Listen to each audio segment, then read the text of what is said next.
This podcast was produced as a part of the project supported under Public Diplomacy 2020 New Dimension, being co-financed by the Ministry of Foreign Affairs of the Republic of Poland. The publication expresses the views of the authors exclusively and does not represent the official position of the Ministry of Foreign Affairs of the Republic of Poland. I'm from Plantalux, a Polish startup. We started in 2016 as a startup in Lublin, the city that is like 200 kilometers going south from Warsaw. Our business idea was born thanks to our friend who is owner of a greenhouse. He had a really big problems with electricity bills. He was using high pressure sodium lamps, very old lamps to grow tomatoes during winter. And he asked us if we have any idea how to decrease those electricity bills. Then me, my brother and my father, we came up with an idea to use energy efficient LED lamps. And our knowledge of plant physiology, basically about chlorophyll A and B. Then we built our first lamp, put them at the tests, and after a few months, he took care that these lamps can save up to 70% of his money. So he has a lot of money in his pocket and not spending them on electricity. Based on that experience, we decided to sign to a startup contest. Applying there was quite easy. We were just asked to answer a few simple questions, not getting very deeply into details, like what is our idea, why do we think we may succeed, and etc. Then after the evaluation, they asked us to do a presentation. And after the presentation, they chose the most promising ideas. They didn't want us to have anything even similar to a product. They just wanted us to have idea that in some point may turn to be a real physical product. Then the mandatory thing was that we had to register a company in our region. After the registration, we had a lot of different trainings about legal stuff, about how to manage company. They were challenging our idea, trying to find weak spots of our idea. Maybe we should do a pivot, maybe we should focus on something else. If we are sure about who is our client, how to look for it, and etc. And after a few months of trainings and helping us to develop our final product, we applied to get financing from European Union. And it was also like giving a presentation. And after the presentation, there were a session of question and answers like here we have now. They also asked us about how market looks like, how we are going to sell our product. Do we want to manufacture it by ourselves, or maybe we want to sell a license to someone else? And how are we going to spend money they will give us? It was also nothing getting very into details. And after like 1 week or 2 weeks after the final presentation, we got mail that, hi guys, you are getting the money. So it was quite easy. And now we applied once again to the same program. It's the second edition of this program. We applied with another idea, which is growing herbs in indoor farming. And we plan to have like autonomous indoor farms in which plants will be grown by themselves, and everything will be done automatically. So if you have such an idea to have the indoor farm, you just need to provide electricity, water, and CO2, and then everything grows by itself. And once again, it was not something tough to do. Usually in such programs, they want you to have an idea and to be flexible with their suggestions. And if you are sure about what you do, if you are sure that you will succeed, and you know how to challenge all obstacles, then it's pretty much sure that you will get money for your business. In Poland, it depends on the region you are placed. In this program, we got 85% from European Union, so we had to secure 15% from ourselves. In general, it depends in which place of Poland your company is placed. We are in Lublin, which is sometimes referred as Poland B, which means it's not as wealthy as other part of Poland. So we are getting better conditions if we apply for European funds.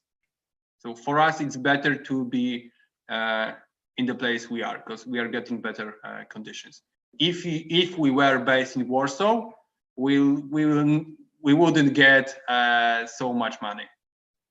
After a few months, we got to incubation. Then a lot of people helped us to develop our idea, how to deal with other companies, competition, how to build the product, how to conquer other markets. Then we applied for funding from European Union. And after a few weeks, we got the green light. Then they gave us, for that time, quite a lot of money. It was like 150,000 euros to develop our product to maybe someday be a successful company. And we started selling our products just 1 year after the registration of the company in 2017. And from that time, we are present with our LED lamps for greenhouses and indoor farms on 8 different markets globally. Even in some very far away countries like Kazakhstan and Uruguay.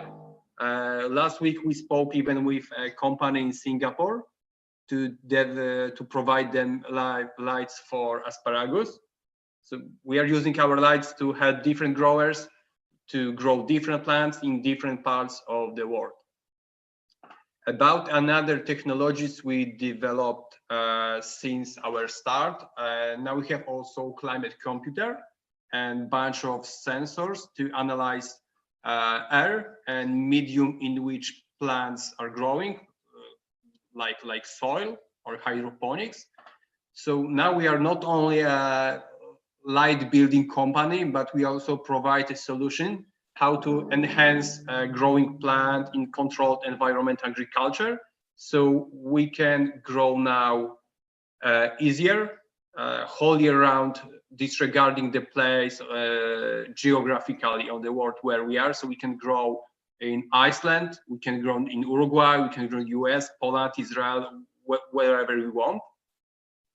And we can gather data from all these places to optimize production in every other places. So each year we have new strategies and recipes how to grow healthier and cheaper. About the profitability of the business. So as I said, we started in 2016 with an idea. Within just 4 years, we are in 8 different markets. So it's quite obvious that we have to be profitable to be still here. And each year we are selling 2 or 3 times more than previous year. This year we got some new markets. We are now entering US and Canada. At first it was tough because in lighting business, if you close your eyes and you think about lighting brands, usually there is Osram, Philips, and some maybe a few other big brands, but usually those two. At first we had to struggle with that, usually play with low price to get as much clients as possible in a quick term. And then from each client we ask for provide us with a reference letter stating that, of course, if it was true, that they are happy with the output, that lights are okay, the plants are growing healthy, and they have good yield and lower electricity bills. And now, after 4 years, we don't see any issue competing with other big brands, because people in industry already know us. We can show few places if someone wants to, before someone makes a decision to buy our lamps or not, to invest in our products. We can take such person to a tour among few greenhouses to show how plants grow under our lights. And this year we also opened our own indoor farm made of used shipping containers. We have 6 shipping containers, and in each container we have separate climate, and we grow plants. So if someone is not sure about quality, we can share everything. And if we are on the market more than few years, it means that we didn't bankrupt, so product must be good. Also, thanks to European funds, we got financial help from European Union in various services, let's say. So we got money to expand to other markets, to show our products on trade exhibitions, to fly to other countries to show our products. Now we also applied for R&D to develop new strategies, how to grow, how to build new lamps with not fixed spectrum. So there is no one light. The light is changing depending on the needs of the plant. So we are trying to learn how plant reacts during a whole growing cycle, and then provide only those part of light that plant needs at a certain time.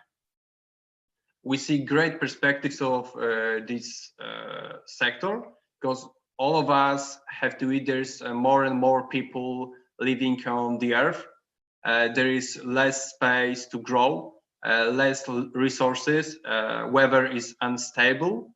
So it's easier now and cheaper to grow in greenhouse and indoor farm than to grow on the open field. For sure, sunlight is something that is for free, but it's really hard to manage with bugs, diseases of the plants. We are not sure if there will be a lot of sun or not, but sun is not also the light, but also the heat. And heat management on the field is something we cannot predict, we cannot deal with.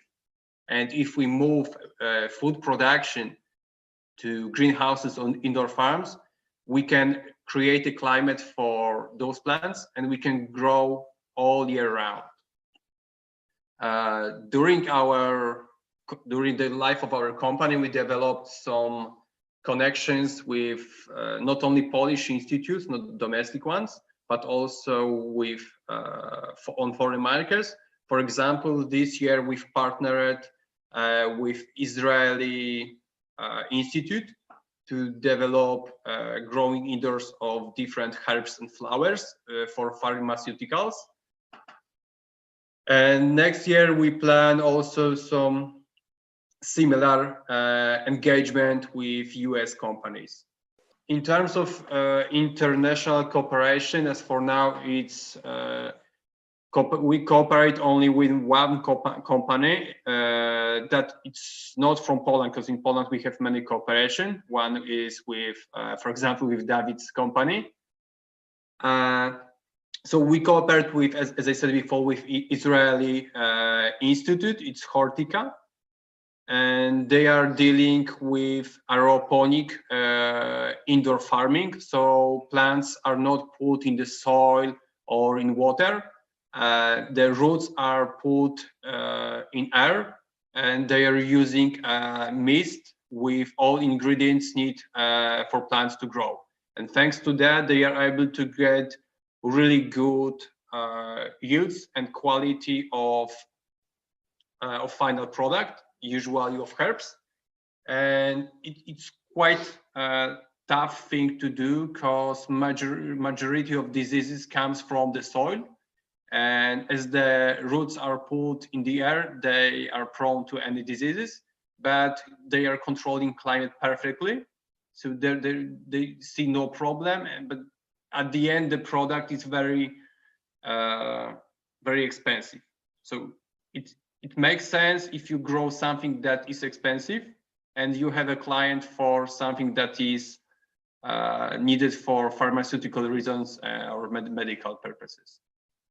And in terms of acquiring clients in foreign markets, we are very active in social media. In terms of US and Canada, a lot of our clients use Instagram. And in terms of all other markets, LinkedIn is a perfect tool to find people from the business. We put a lot of news on our website. We cooperate with industry media, usually online, to publish what we do, what we developed, and etc. And if someone put our name in the Google search engine, there is a lot about us. So we built a confidence that we are a company that is well known in different places. We have clients in different places. So we are trying to make our customer safe with making their decisions. And we also travel to another countries to trade exhibitions to show our products on different markets. And yeah, those two tools I see the most profitable in terms of our industry: trade exhibitions and social media. First stage of COVID, so March and April, it was quite hard with ordering things from different contractors because we use raw materials and elements not only from Polish companies, but we are sourcing ourselves from different countries. And it was hard to get different materials from different countries because planes are on the ground, they are not flying from one place to another there. So we had to order everything by sea or by rail, and it takes more time. And all companies had to do the same. So, but there is no more trains on the railway, right? So everything takes longer, everything costs more. And now we see that there are some improvements in ordering things because more and more companies are now operating, but still it's hard to catch a plane. All trade exhibitions were canceled, so we are not getting new clients, but by our main source, which was trade exhibitions. So everything has to be done online. And it's not so easy to get online attention like you have in physical world. You cannot grab a coffee with someone right now. I cannot go through the chat right now and to ask everyone if he or she is willing to buy my stuff. So it's really hard to marketing everything only online, because my product, it's not like a software. It's something you have to see.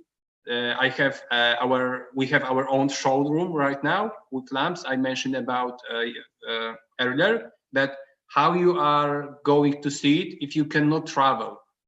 And like 1 month ago, we are planning to visit North Macedonia because we have a lot of potential clients there, but there is no direct flight from Poland to Macedonia. And if let's say I will travel there, with stopover in some country, but then another flight will be canceled. So how am I supposed to go back to my country if there is no flight? So we decided just to take a car and drive from our city Lublin to Skopje through Hungary, Slovakia, and Serbia.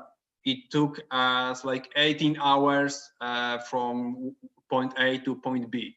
Then we spent like a week ago in North Macedonia, and then another 18 hours driving a car from Skopje to Lublin. So it's really hard to meet with clients because it's not even wise to meet a lot of people because we may get infected. I have a lot of people to visit in Uruguay, in Switzerland, in Portugal, but I'm not even able to go to those countries. In Portugal, they have a curfew, so after this certain hour, they cannot go to the street. We were supposed to be in UK, but if I go now to UK, I have to stay 14 days in quarantine. And I have only one meeting there. So what's the purpose staying 2 weeks in UK if I need just only 1 hour? So it's harder in terms of logistics and getting new clients, but we managed to sign some new contracts. We have production going on. We take care of our employees. Everyone get face mask, some gloves, and etc. So they feel safe. If the people that usually works in an office, if they want to work remotely, it's okay for us. But if I have everyone working remotely, it's hard even to communicate because we are not going to bump on each other in a coffee room, etc., to exchange ideas. You have to call everyone, and if you have a conference call and 8 people there, everyone is yelling. It's harder to do like it was before.